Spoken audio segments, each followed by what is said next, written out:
Hello বন্ধুরা, আজকে আমি আবারও একটি ব্লগ নিয়ে চলে এলাম তোমাদের মাঝে শেয়ার করতে। আজকে সারাদিন সকাল থেকে কি খেয়েছি সেগুলোই তোমাদের সাথে শেয়ার করব। প্রথমে সকালে উঠেই আমি হাত মুখ ধুয়ে নিয়েছি এবং মুড়ি আর বাঁধাকপি ভাজি ছিল।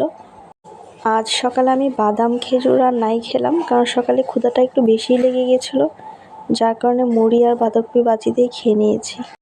আর এই শেষ সময়ে এসে আমি বেশি খেতেও পারি না, কারণ আমার বেশি খাওয়া হয়ে গেলে দেখা যাচ্ছে আমার শ্বাসকষ্ট হয়, দম নিতে একটু কষ্টই হচ্ছে। সকাল 8টায় নাস্তা করার পর আমি ঠিক 11টায় ভাত নিয়ে বসলাম। আর মা বাড়িতে চলে আসায় আমার আর রান্না করতে হয় না, মা নিজেই রান্না করে দেয়, আমি শুধু এখন বসে বসে খাই। এই তো মাকে বললাম বড় মাছ ভাজি করে দিতে, কারণ আমি মাছের তরকারি বেশি একটা খেতে পারি না, গন্ধ লাগে। এখনও আমার মাছ খেতে সমস্যা হয়, যার কারণে মা মাছ ভাজিই করে দিয়েছে। আর এই যে দেখো, এটা হচ্ছে আলু দিয়ে খাসির কলিজা, ফুসফুস, চর্বি এগুলো দিয়ে মা একটা ভুনা করে ভাজি করে দিয়েছে।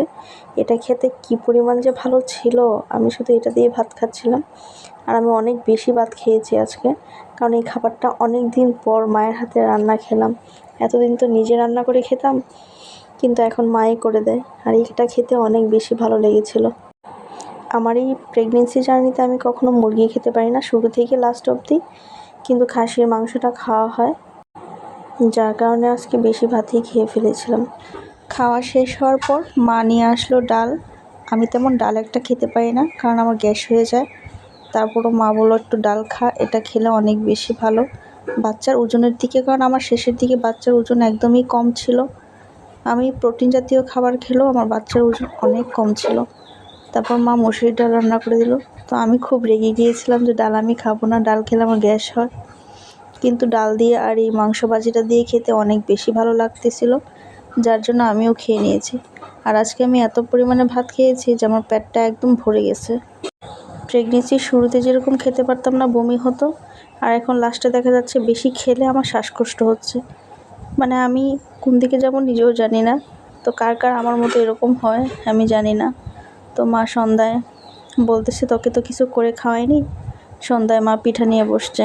এটা হচ্ছে পাটিসাপটা পিঠা, যেটা মা দুধ দিয়ে করেছে, মানে এই গুলাটাও দুধ দিয়ে গুলিয়েছে। তারপর হচ্ছে দুধের ক্ষীর করে তারপর এই পাটিসাপটা পিঠাটা তৈরি করেছে। আর এটা খেতেও আমার অনেক বেশি ভালো লেগেছিলো। সন্ধ্যার দিকে এমনিতেও ক্ষুধা লাগে, কিছু তো একটা খাওয়া হয়, যার কারণে মা পাটিসাপটা পিঠা করে দিল, আর আমিও আরামসে খেয়ে নিলাম। মা বললো একটা খেয়ে দেখ, আমি খুব সবগুলা করো তারপরে খাই, কিন্তু না, বললো যে একটা খেয়ে দেখ কেমন লাগে। তো আমার মিষ্টি খেতে তেমন তো একটা বেশি ভালো লাগে না, তারপরেও খেলাম, ভালোই ছিল দুধের পাটিসাপটা পিঠা। আসলে কি বলতো, প্রেগনেন্সি শেষ সময়টাতে আসলে সবাই খেতে পারে না, অনেকেই খেতে পারে অনেকেই পারে না, কিন্তু আমি একদমইও খেতে পারিনি। তারপরও একটু খাই, কারণ বাবুর ওজন অনেক কম, ওজন তো ঠিক করতে হবে।